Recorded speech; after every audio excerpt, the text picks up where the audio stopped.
తొందరగా సొంతింటి యోగం కలుగుతుంది. భూములు కొనుక్కోవాలన్నా, ఇళ్ళు కొనుక్కోవాలన్నా, పొలాలు కొనుక్కోవాలన్నా, అపార్ట్మెంట్లు కొనుక్కోవాలన్నా మంగళవారం పూట రకరకాల పుష్పాలు నీళ్ళలో కలిపి ఆ పుష్ప జలాలతో శివాభిషేకం చేయండి.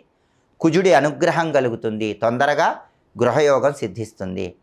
అలాగే ఎవరైనా సరే మంగళవారం రోజు సపోటా పండ్ల రసంతో శివాభిషేకం చేస్తే వాహన యోగం తొందరగా కలుగుతుంది. ఎవరైనా బ్రహ్మాండమైన కారు కొనుక్కోవాలి, బ్రహ్మాండమైన బండి కొనుక్కోవాలనుకుంటున్నారు, అది ఆలస్యం అవుతుంది. అటువంటిప్పుడు మంగళవారం సపోటా పండ్ల రసంతో శివాభిషేకం చేస్తే కారు కానీ బండి కానీ తొందరగా కొనుక్కోవచ్చు.